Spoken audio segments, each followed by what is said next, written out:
evening, Luzon, Visayas, and Mindanao, together with the Presidential Communications Office. We bring you the latest, widest, and most comprehensive news coverage from the People's Television, IBC, Philippine News Agency, Philippine Information Agency, and Presidential Broadcast Service. I'm Princess Habiba Saripauda. And I'm Joe Fernandez from Radyo Pilipinas. Welcome to Balitang Pambansa. Tonight's headlines. The Mahara Investment Corporation purchases 20% or some 19 billion pesos worth of shares of the National Grid Corporation of the Philippines, or NGCP, to ensure a more affordable and more steady supply of electricity.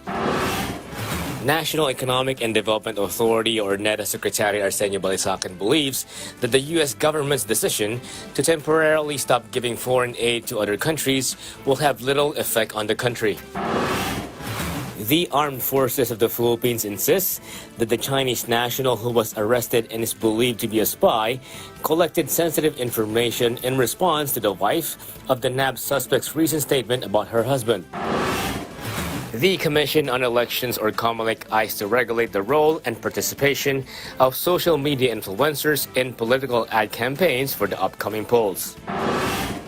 Lawmakers are urging the National Price Coordinating Council, or NPCC, to expedite the declaration of a food security emergency, as they believe this will help government in providing more affordable rice for Filipinos. The Philippine Drug Enforcement Agency, or PDEA, and the Cybercrime and Coordination Center inked a memorandum of agreement to curb illegal drug supply and importation.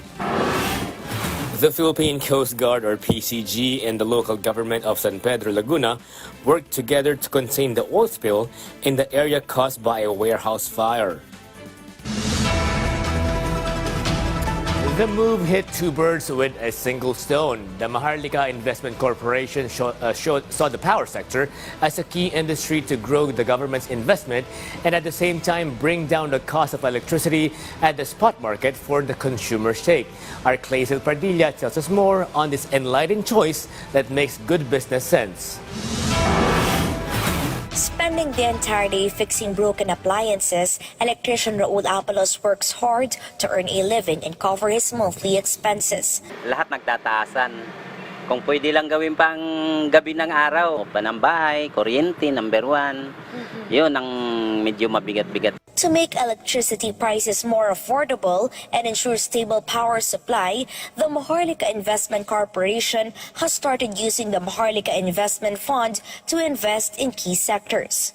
Its first move, purchasing a 20% stake worth of over 19 billion pesos in the National Grid Corporation of the Philippines. The NGCP, a private corporation that operates the country's power grid, delivers electricity from power plants to distributors like Meralco. The deal also grants the government seats on the NGCP board. According to President Ferdinand R. Marcos Jr., this ensures the government and the people will have a voice in NGCP's decisions, guaranteeing a reliable supply and fair electricity rates. The Energy Department and the Mahara Investment Corporation believe the government's involvement will ensure the timely and efficient implementation of NGCP projects. One successful project was the 2024 Mindanao-Visayas interconnection, which resulted in a price drop of 1 to 2 peso per kilowatt hour in the electricity spot market across Luzon, Visayas, and Mindanao. Once we identified energy as our top priority, we've then decided to ask ourselves which part of that energy ecosystem in fact requires the most number of investment, the biggest amount of investment, and the highest impact.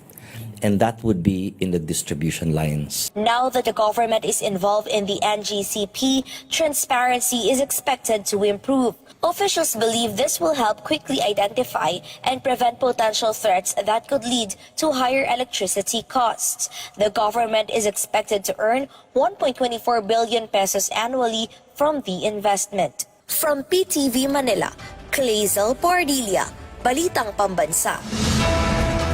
The National Economic and Development Authority, or NEDA, believes the U.S. suspension of foreign aid, including the U.S. Agency for International Development, or USAID, won't significantly impact the Philippines, as most major infrastructure projects are funded by Japan, South Korea, and international banks. While the move could raise tariffs, the government is focusing on diversifying trade and boosting local industries. NEDA Secretary Sentro Balita emphasized efforts to increase food production and improve flood control to strengthen the economy. The Philippine Coast Guard, or PCG, responded to a medical emergency involving Filipino fishermen 70 nautical miles off Silangin Island, Zambales. While monitoring the illegal presence of a Chinese Coast Guard vessel, the PCG received a distress call from the fishermen. Tragically, one fisherman passed away before the rescue team could reach them, but the body was recovered and brought back to Zambales despite the rough seas. The PCG condemned the action of the Chinese Coast Guard, which followed their ship during the rescue. The BRP Teresa Magbanua has since replaced the BRP Cabra to continue monitoring the situation as Chinese vessels remain in the Philippine EEZ. We have been very successful nung nag-deploy tayo ng BRP Cabra despite of its small size. The BRP Cabra really did well to push back, para itulak palayo ang China Coast Guard vessel. Repeating our strategy with the deployment of a much bigger vessel, BRP Teresa Magbanua, I think we can be able to attain that objective. No amount of weeping or even a presser with a high-profile attorney helping out could offset or surmount solid evidence gathered on an alleged Chinese spy recently caught in Makati City, along with 2 accomplices and an array of information gathering instrumentation and mapping devices. Our Patrick De Jesus has more on desperate moves by an either unknowing wife with no clue at all or a silent partner to her husband's nefarious espionage activities in this report. The Armed Forces of the Philippines emphasized that the arrest of a Chinese national accused of espionage is backed up by evidence. This was the AFP's response to the statement of the suspect's Filipino wife, who denied her arrested husband is a spy. In terms of the interview that was conducted with the wife, the Armed Forces of the Philippines understands her concern, being of course emotionally involved, being a wife, a mother. But for the Armed Forces of the Philippines, we look into the evidence-based results of this investigation. Last week, the Chinese national was arrested in Makati City, where various instrumentation and devices allegedly used for espionage were confiscated. However, his wife defended him, claiming his work is related to a self-driving car company. Hindi po spy si Ching po. Matagal na po siya naninirahan dito sa Pilipinas. Mahigit 10 years na po siya dito. May anak po kami, 8 years old. Natatakot pa ako sa kahihinat na ng anak ko sa school. Dahil sa media na lumalabas na spy yung daddy niya, ayaw ko pong maisip ng bata. The AFP, along with other government agencies, continues its investigation. What we can point out is that these are crucial features that has been found in the data. So these are military camps, PNP camps, places that are frequently visited, especially by a lot of Filipinos, such as malls, airports, ports, and a lot of critical infrastructures as well. And they number 200s. These are all a matter of sincere and serious concern in our part, as the AFP is the one safeguarding our national security. The Chinese national and 2 Filipinos involved have already been charged with espionage and violation of the anti-cybercrime law. From the People's Television Network, Patrick De Jesus, Balitang Pambansa.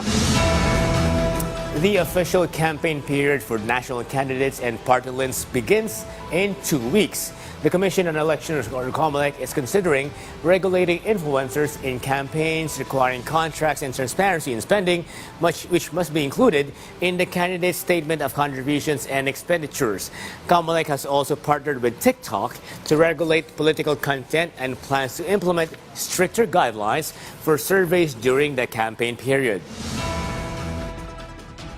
Yung mga influencer at saka yung mga talents or artists na mag-i-endorse ng kandidato, kung paano namin sila pwede na i-presume na nabayaran ng mga kandidato or political party. Meanwhile, in the Senate Committee on Basic Education discussed rising adolescent pregnancies and the controversial Comprehensive Sexuality Education, or CSE, program. Senator Sherwin Gatchalian raised concerns about confusion in its implementation, while Senator Risa Ontiveros questioned DepEd about inappropriate content in the curriculum, which the Education Department denied. For its part, the Department of Health, or DOH, shared statistics showing a slight rise in adolescent births and highlighted the risks of early sexual activity with young people engaging in such activity at an average age of 16. Yun pong ating mga kabataan na maagang makipagtalik ay mas mataas ang risky behavior at mas nahihirapan na kumuha ng mga HIV-related services. Makikita po sa datos natin na on average, yung ating pong mga young key populations for HIV, sila po ay nakipagtalik nung sila ay 16 years old. At una po silang gumamit ng condom on average nung sila po ay nasa 17 years old. Kung bakit po, yun po yung mga kailangan natin tingnan. On the other news, the House Kita Committee took on the issues of bringing down rice prices and poll-related issues and over-registration of voters, even as the House Speaker welcomed his counterpart and his entourage of Malaysian lawmakers, and then later inaugurated a new wing of the Batasan complex to honor a former and distinguished House Speaker. The full story from our Mela Lesmoras. Several lawmakers are urging the National Price Coordinating Council to expedite the declaration of food security emergency in the country. During the fifth hearing of the House Quinta Committee, House Appropriations Panel Acting Chair Stella Kimbo questioned why the NPCC has not yet issued a resolution on the matter. This step is crucial to bringing affordable NFA rice to the market. For its part, the Department of Trade and Industry, which is part of the NPCC, assured the resolution's expected release in the coming days. Meron na, Mr. Chair, tapos na yung draft. In 2 days, lalabas na yan? Kaya na siguro. Kaya na, Mr. Chair. Meanwhile, as the 2025 midterm elections draw near, the House Committee on Suffrage and Electoral Reforms continued their discussions on vital poll-related resolutions filed before them. One example is in Cagayan de Oro City, where there was allegedly a significant surge in the number of newly registered voters in one barangay. Dito po kasi sa Barangay Carmen, meron po kasing 21,000 new registrants sa isang barangay lang po.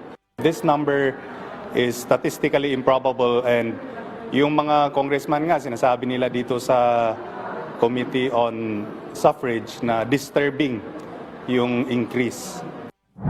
The House leadership warmly welcomed Malaysian House Speaker Tan Sri Dato Johari bin Abdul along with other officials of the Malaysian Parliament during their visit to the Balitang Pambansa. According to House Speaker Martin Romualdez, the good interparliamentary relations between the Philippines and Malaysia is a significant development for both countries. With this, the lower house also presented a resolution expressing sincere appreciation to the Malaysian delegation. We want to celebrate Philippine-Malaysian relations. The relationship, I know, keeps getting stronger year by year. Prior to this, Romualdez also met former House Speaker Jose de Venecia Jr. during the inauguration of a new museum and building at the Batasan complex, which was named after the former House leader. From PTV, Mela Lesmoras, Balitang Pambansa. The Philippine Army will use the American Typhoon missile system for training this February as part of efforts to strengthen national security, which China had previously objected to. The government emphasized that no one can interfere with its efforts to bolster security. It is a preparation for desalacnib. Okay. But it is part of the Army CATEX Katihan. As mentioned previously by the Commanding General Philippine, we are proposing for the same capabilities. So, kaya hanggat nandito yung MRC, we maximize yung kanilang utilization to train our personnel sa mga ganitong new technology. The Philippine Drug Enforcement Agency, or PDEA, and the Cybercrime Investigation and Coordinating Center, or CICC, have formed a partnership to share data and technology to combat drug trafficking and cybercrimes. The CICC will help PDEA with cybercrime investigations, especially in tracking drug money and illegal activities. This collaboration aims to strengthen efforts against drug money laundering, including the use of cryptocurrency like Tether or USDT. On the auspicious occasion of India's Republic Day and Filipino-India diplomatic ties just gone diamond, the proposition of direct non-stop flights from New Delhi, Mumbai, Kolkata to Manila or Cebu has become increasingly clear and can only cement the long-standing friendship between the people of India and the Philippines. In Taguig City earlier today, India's envoy to the country hinted that people-to-people interaction between the two countries can only grow with more direct flights from the world's largest democracy to its strong democratic counterpart in the Southeast Pacific. Meanwhile, officials of the DOT and trade industry see this as a golden opportunity for greater tourist arrivals and prospects for more trade and investments. Magandang araw po sa inyong lahat. Ako po ay si Mr. Nelson Uloy ng Barangay Luer Magulan, Lake Cebu, South Cotabato. Ako po ay 26 na taon na nagsasaka sa 3 hektaryang lupang ipinagkaloob sa akin ng DAR. Noon ako isang tinanti lamang sa lupang aking sinasakahan. Nang dahil sa programa ng ating gobyerno, ako po ay isa sa pinakamasayang benepisaryo ng Voluntary Offer to Sale or BOS na nakatanggap ng collective title noong 1998 bilang katibayan na akin ang lupang aking sinasakahan. Dati pangarap ko lamang na magkaroon ng sariling titulong na matatawag na akin. Ngayon, abot kamay ko na ito. Isa ito sa mga pangarap ko sa buhay na magkaroon ng sariling sakahan. Salamat sa Split Project. Ngayon, hawak ko na ang aking titulong minimiti na ako lamang ang mag-isang nakasulat dito. Mabuhay, mabuhay ang programang agraryo dahil may titulo na ako at wala na itong utang sa bangko. Taos puso kong binapasalamatan ang ating mahal na Presidente Ferdinand Bongbong Marcos at sa ahensya ng DAR na pinangunahan ni Secretary Conrado M. Estrella III, mangako po ako na pangalagaan at pagyamanin ang lupang nagkaloob sa akin ng ating gobyerno. Sa muli, maraming salamat po at mabuhay tayong lahat at God bless us all. Dr. Balitang Pambansa, DMW Secretary Hans Leo Hakdak's latest marching orders from the President rang loud and clear. Take care of the 17 recently released Filipino seafarers held hostage by Yemen's Houthi rebels for over 450 days with assistance to livelihood and work opportunities. This instruction was spelled out during a Thanksgiving Eucharistic celebration in honor and for the success of the 17 seafarers' liberation from extended captivity and transition into mainstream society. With its mission to help these struggling seafarers get back on their feet laid out, Secretary Kakdak joined the Thanksgiving celebration and handed out financial assistance, training certificates, and gift bags from TESDA, the OWA, and DMW. Likewise, Secretary Kakdak extended gratitude to the DFA and Secretary Enrique Manalo and to Transportation Chief Secretary Jimmy Bautista for all their help. Back to the Senate, Senate President Francis Cordero downplayed concerns about the Supreme Court challenging the 2025 General Appropriations Act, or GAA, calling it part of the democratic process. House Speaker Martin Romualdez declined to comment, while House Appropriations Committee Chair Stella Kimbo affirmed the GAA's legality. Representative Paulo Ortega criticized the petition as a political move to destabilize President Marcos' administration. Other lawmakers, including Representative Zia Alonto Adjong and Representative Franz Castro, supported the GAA's transparency and constitutionality. pagdating sa budget, talagang kailangan natin na maging transparent mula doon sa committee level hanggang sa bicameral conference committee. Kaya nga sabi namin sa Makabayan, dapat transparent ito at nakikita ng taong bayan para wala itong pagdududa. On the other news, the Department of Labor and Employment, or DOLE, issued its first labor advisory for the year, reminding employers about the Chinese New Year celebration on January 29. The palace, through Proclamation number 727, declared the Chinese New Year's Day as one of the special non-working holidays for 2025. For their part, DOLE, in its labor advisory, number 1 detailed the payment of wages of workers for the said holiday. Meanwhile, the Philippine Coast Guard, or PCG, and the San Pedro Laguna local government are working hard and fast to contain the oil spills caused by a warehouse fire. The San Pedro LGU posted on its Facebook page that the PCG is monitoring an oil spill at the San Isidro River that happened because of a fire that broke out at a warehouse in Barangay San Antonio on January 25. The PCG and the San Pedro LGU are now coordinating with each other to ensure that the oil spill does not spread any further. The Philippine Coast Guard, or PCG, has spotted 2 Chinese Coast Guard vessels within the Philippines Exclusive Economic Zone, or EEZ. The PCG reported that the so-called monster ship was observed 100 nautical miles from the coastline of Zambales. Also, the Coast Guard spotted another CCG vessel with bow number 3103-100, 34 nautical miles from Zambales, but was still within the country's EEZ. We have been very successful nung nag-deploy tayo ng BRP Cabra despite of its small size. The BRP Cabra really did well to push back, para itulak palayo ang China Coast Guard vessel.